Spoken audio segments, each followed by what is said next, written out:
অনেকটা হঠাৎ করেই পাকিস্তানপন্থী হয়ে উঠেছেন মার্কিন প্রেসিডেন্ট ডোনাল্ড ট্রাম্প। আর ভারতকে কোনো কিছুতেই ছাড় দিচ্ছেন না, উল্টো একের পর এক ভারত বিরোধী সিদ্ধান্ত মোদী সরকারের চিন্তা বাড়িয়েছে। এবার ট্রাম্পের এক মন্তব্যে গোটা ভারত বিস্ময়ে হতবাক হয়ে পড়েছে।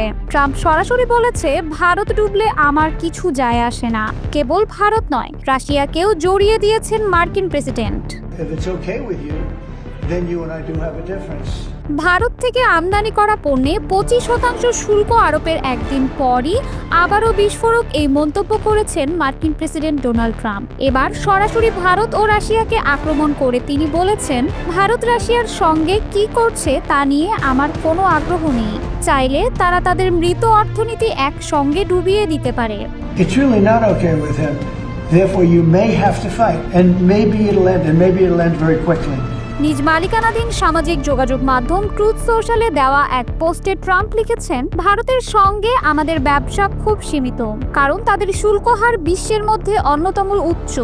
রাশিয়ার সঙ্গেও আমাদের বাণিজ্য নেই বললেই চলে, এবং আমি চাই সেটাই বজায় থাকুক।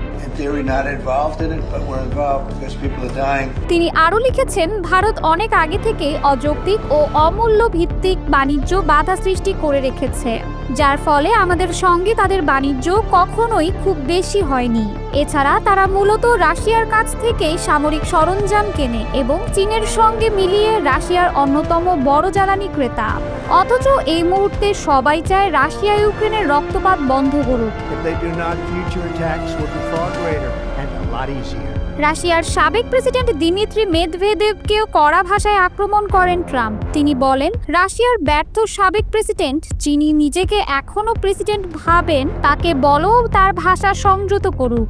সে এখন একেবারে বিপজ্জনক অঞ্চলে ঢুকে পড়েছে। এর আগে দিমিত্রি সামাজিক মাধ্যম এক্সে দেওয়া এক পোস্টে ট্রাম্পের কৌশল নিয়ে কটাক্ষ করেন। তিনি লিখেছিলেন, প্রতিটি আলটিমেটাম এক ধরনের হুমকি এবং যুদ্ধের পথে আরেক ধাপ এগিয়ে যাওয়া। এই কৌশল রাশিয়া ইউক্রেন নয়, বরং ট্রাম্পকে তার নিজের দেশের সঙ্গেই যুদ্ধের পথে টেনে নিয়ে যেতে পারে।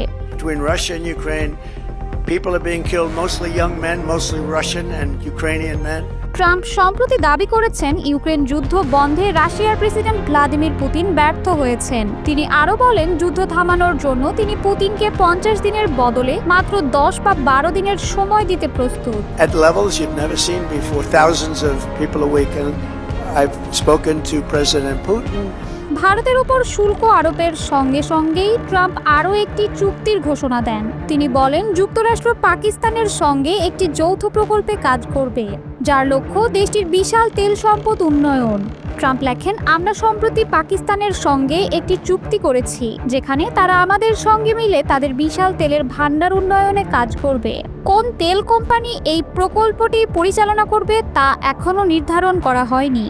I guess people knew something was going to happen based on ট্রাম্পের এই শুল্ক ঘোষণার প্রতিক্রিয়ায় ভারতের সরকার জানিয়েছে, তারা বিষয়টি অত্যন্ত গুরুত্বের সঙ্গে খতিয়ে দেখছে। দেশটির বাণিজ্য ও শিল্প মন্ত্রণালয় এক বিবৃতিতে বলেছে, ভারত ও যুক্তরাষ্ট্র গত কয়েক মাস ধরে একটি ন্যায্য, ভারসাম্যপূর্ণ ও পারস্পরিক লাভজনক দ্বিপক্ষীয় বাণিজ্য চুক্তি নিয়ে আলোচনা চালিয়ে যাচ্ছে। আমরা সেই লক্ষ্যেই অটল। সরকার আমাদের কৃষক, উদ্যোক্তা ও ক্ষুদ্র মাঝারি শিল্পের স্বার্থ রক্ষায় সর্বোচ্চ গুরুত্ব দিচ্ছে।